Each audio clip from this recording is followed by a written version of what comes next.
هەفتەی ڕابردوو عێراق و ئێران ڕێککەوتنێکی ئەمنی گرنگیان واژۆ کرد. ڕێککەوتنە ئەمنیەکە بێگومان کاریگەری زۆری دەبێت لەسەر سنوورەکانی نێوان عێراق و ئێران و کاریگەری ڕاستەوخۆشی دەبێت لەسەر هەرێمی کوردستان. بابزانین کاریگەریەکانی ڕێککەوتنەکە چییە؟ گفتوگۆکەین لەگەڵ زۆر بەڕێز دکتۆر سەلام عەبدولکەریم کە بەڕێزیان مامۆستای زانکۆن. دکتۆر سڵاو لێبێ بەیانیت باش. ئەگەر پێمان بڵێ ناوەڕۆکی ڕێککەوتنەکە بە شێوەیەکی گشتەوەی کە لە میدیاکاندا بڵاو کراوەتەوە چییە؟ چ کاریگەریەکی هەیە؟ بەیانی بەڕێستان و بینەرانی کورسات نیوز باش، مانگی ڕەمەزانی پیرۆز لەموو لایەک پیرۆز بێت. لە ڕاستیە و ڕێککەوتنامەی کە لە نێوان ئێران و عێراقدا ئەنجام دراوە ناوەڕۆکەکەی جەخت لەسەر پارێزگاریکردن لە سنوورەکان ئەکاتەوە و ڕێگریکردن لە هەر جموجۆڵ و چالاکیەکی ئەو پارتە ئۆپۆزیسیۆنە کوردیانەی کە ئۆپۆزیسیۆنی کۆماری ئیسلامی ئێرانن، ڕێگریکردن لە جموجۆڵ و چالاکیان و نێشتنی کاریگەریانە لەسەر ئاسایشی نەتەوایەتی وڵاتی ئێران. و ئەگەر لە ماوەکانی ڕاپردوودا ئێران دەستێوەردانی کردبێ خودپەلاماری موشکبارانی بنکە و بارگەکانی و هێزە سیاسی و پارتە سیاسی کوردیانی کردبێت کە ئۆپۆزیسیۆنی کۆماری ئیسلامی ئێرانن، ڕخنەیەکی هاتبێتە سەر لەسەر ئاستی نێودەوڵەتی و لەسەر ئاستی ئیقلیمی. لە ڕێگەیم ڕێککەوتنامە ئێران دەیەوێت جۆرێک لە شەریعەت بدا بە هەر جۆرەکردەوەیەک لە داهاتوودا کە موشکباران یاخود بە ئامانجگرتنی بنکە و بارگەکانی ئەو پارت و ڕێخستنە سیاسیان نەبێ، چەکداریە سیاسیان نەبێ کە لە ناوچە سنووریەکانی هەرێمی کوردستان و وڵاتی ئێرانە هەن. باشە دکتۆر، چ کاریگەریەکی لەسەر هەرێمی کوردستانە بێت؟ بێگومان لە ڕابردوودا پەلاماردان و یاخود موشکبارانکردنی و بنکە و بارەگانی پارتە سیاسی ئۆپۆزیسیۆنەکانی وڵاتی ئێران کە لە بارگەکانی لە ناو خاکی هەرێمی کوردستان و لە ناوچە سنووریەکانی هەرێمی کوردستان و ئێراندا هەبووە هەیە. جۆرێک لە تێپەڕاندنی بڵێن شەرعێتی سەروەری خاکی هەرێمی کوردستان بووە، بە تایبەتی و بەگشتیش وڵاتی عێراق لە بەروی هەرێمی کوردستان هەرێمێکی فیدراڵ لە چوارچەوەی عێراقی فیدراڵدا. بۆیە کاریگەری دەبێت ئەو ڕێککەوتنامەیە ئەم جارەیان لە ڕێگەی ڕێککەوتنامەیەکی ئیمزاکراوی فەرمی لە نێوان هەردوو دەوڵەتی عێراق و ئێراندا ئەنجام دراوە. بۆیە لە داهاتوودا ڕەنگە ئێران دەستکراوەتر بکە لەوەی زیاتر بنکە و بارگەکانی ئەو پارتە سیاسی ئۆپۆزیسیۆنیانە بە ئامانج بگرێت. لەبەر ئەوە لە ڕێگەی ئەم ڕێککەوتنامەیەوە دەوێت پەیامی ئەوە بە نێودەوڵەتی و بە هەرێمی بڵێت کە هەر جۆرە پەلاماردانێک یاخود بە ئامانجگرتنێک پشتبەستنە یاخود پشتبەستووە بە ئەو ڕێککەوتنامە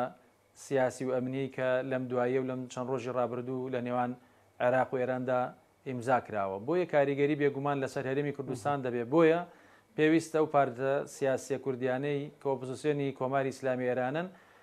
حەزەرتر مامەڵە بکەن لەگەڵ ئەو ڕێککەوتنامەیە کە ئیمزا کراوە و دۆخی ئاسایش و ئۆقرەیی و سەقامگیری هەرێمی کوردستان لە بەرچاو زیاتر بگرن. لەبەرەوە ئێران دوودڵ نابێت لە بە ئامانجگرتنی زیاتری ئەوان لەبەر ئەوەی ئەم جارەیان لە ڕێگەی شەرعەت پێدانی ئەم ڕێککەوتنامە سیاسی و ئاسایشەی کە ئەنجام دراوە لەگەڵ عێراقدا دەیەوێت ئەو پەلاماردانە یاخود ئەو بە ئامانجگرتنە سەربازی و چەکداریانەی خۆی شەرعەت پێ بدات. باشە دکتۆر، پێ دوایە هەر لەو چوارچێوێدا دەمێنێتەوە کە ئەوەی ئێران بۆمبارانی ناوچەی بڵین نیشتەجێبوونی هێزە ئۆپۆزیسیۆنەکانی ئێران بداوانی کە لە هەرێمی کوردستانە نیشتەجێن، یانەوەی کە ئەشێ سەر بکێشێ بۆ ڕێگەی تر، یعنی ئێرانەوەی داوای دەرکردنیان بکە خاکی هەرێمی کوردستان جێبێڵن لە حاڵەتێکی وادا هەرێمی کوردستان تووشی حراجەیەکی سیاسی ناکە؟ لە ڕاستیدا جگە لە هەندێک حاڵەت تاوەکو ئێستا ئێران ڕێعایەت ڕێخودڕەچاوی ئەوەی کردووە کە دەستێوەردانی پەلامەردانی زەمینی بکات و نەیکردووە لە هەرێمی کوردستان. بڵێن جگە لە ڕووداوە سیاسەکانی قۆناغی ڕابردوو ئەویان بەدەر بکەین بەڵام ڕەنگە ئێران جەخت لەسەرەوە بکاتەوە کە لە ڕێگەی حکوومەت هێرێمی کوردستان و دەسەڵاتدارانی هەرێمی کوردستانەوە هەماهەنگی زیاتر بکات بۆ ئەوەی ئەو هێزە سیاسیان یاخود ئەو پارتە سیاسیە چەکدارانەی حکوومەتی کۆماری ئیسلامی ئێران سنووردارتر بکرێ یاخود کۆنتترۆل بکرێ بەڵام ئەم ڕێکەوتنامەیە ئەم جارە شەرعیت یاخود جۆرێک لە ڕەوایەتیدان دەدا بە پەلاماردانی زەمینیش بۆیە پەلاماردانی زەمینی یاخود هێرشی زەمینی بۆ سەر بنکە و بارگەکانی پارتە ئۆپۆزیسیۆنە کوردیە سیاسی و چەکداریەکانی کۆماری ئیسلامی ئێران ئەگەرێکی دوور نییە و ئەگەرێکی مەحاڵ نییە لەبەرەوە لە ڕابردوشدا لەلایەن بەرپرسانی کۆماری ئیسلامی ئێرانەوە چەند جارێک ئاماژە دراوە بەوەی ئەگەر بێت و مەترسی یاخود جوڵەی چەکداری ئەو پارتە سیاسیە کوردیانە بەردەوام بێت ئێران ڕایگەیاندوو کە دوودڵ نابێت لە ئەنجامدانی هێرشی زەمینی بۆ سەر بنکە و بارگەکانیان بۆیە لە دوای ئەم ڕێکەوتن نامەیەوە بارودۆخێکی تازەتر هاتوۆتە ئاراوە کە شوهەوایەکی چەکداری و سەربازی و سیاسی نوێ هاتوۆتە ئاراوە کە پێویستە هەموو لایەک بە هەند وەری بگرێ و ئێران ڕەنگە ئەم جارە لە ڕێگەم ڕێکەوتن نامەیەک باسمان کرد شەرعێتی ئەوە بەخۆی بدا کە هێرشی زەمینیش بکاتە سەر بنکە و بارگەکان بەڵام تا ئەم چرکە ساتە ئێران لەگەڵ دەسەڵاتدارانی ناوچەکە و لەگەڵ حکوومەت هێرێمی کوردستان گفتوگۆی هەیە و کەناڵی پەیوەندی دیبلۆماسی هەیە بۆ چارەسەرکردنی و کێشانەی کە ئەو پێی وایە ئەم پارتە سیاسیە چەکداری کوردیانە مای مەترسین لەسەر ئاسایشی نەتەوایەتی و کاریگەریان لەسەر خۆپیشاندانەکانی ئەم دوایەی شارەکانی ڕۆژهەڵاتی کوردستان و شارەکانی تری ئێران هەیە. دکتۆر تۆک و پسپۆڕێک وەکو چاودێرێک پێ دوایە سنوورەکانی هەرێمی کوردستان بوونەتە مەترسی لەسەر ئێران لەسەر خاکی ئێران لێرەوە دەستدرێژی بکرێتە سەر خاکی ئێران یان جۆرە ڕێکەوتنانە بیانون بۆ کاری تر بۆ دەستکراوەیی وڵاتی ئێران.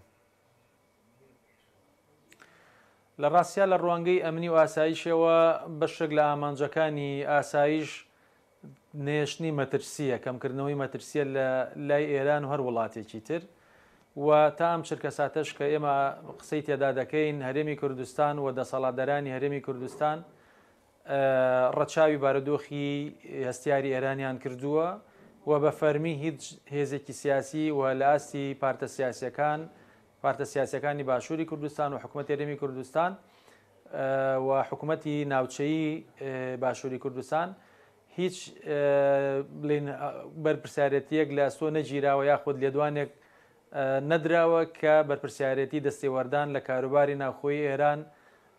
ئەنجام درابێت و هەرێمی کوردستان هەمیشە بە چاوی دراوسێ باشی و هاوسێ باشی و مامەڵی لەگەڵ کۆماری ئیسلامی ئێراندا کردووە و سەبارەت بە ئەو پارتە سیاسیانش کە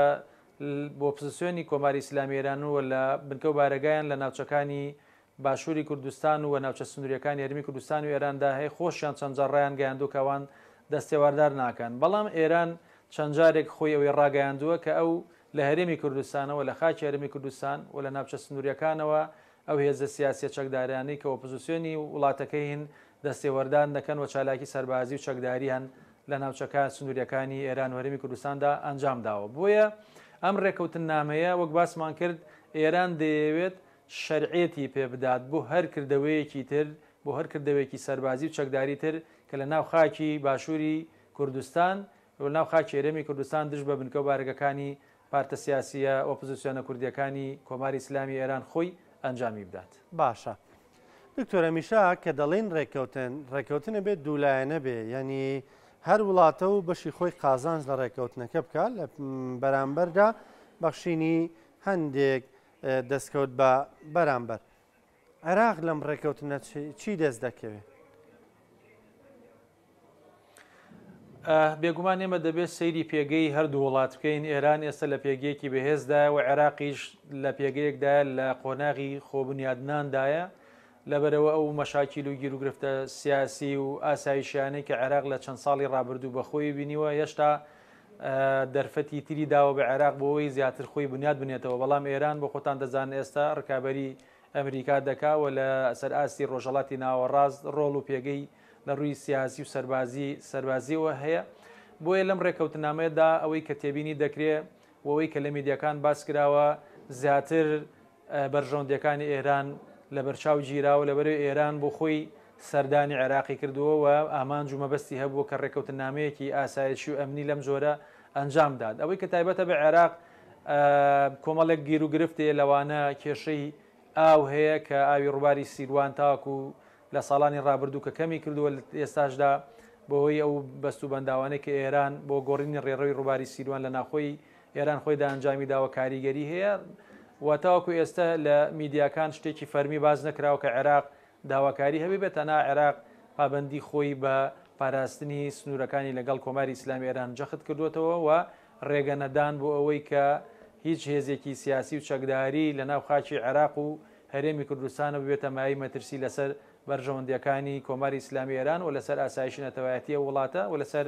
کاروباری ناوخۆیی لە ئێران. بەڕێز دکتۆر سەلام عەبدولکەریم مامۆسای زانکۆ سپاس بۆ ڕوونکردنەوەکانت، سپاس کە لەگەڵمان بووی، سپاس بۆ زانیاریەکانت.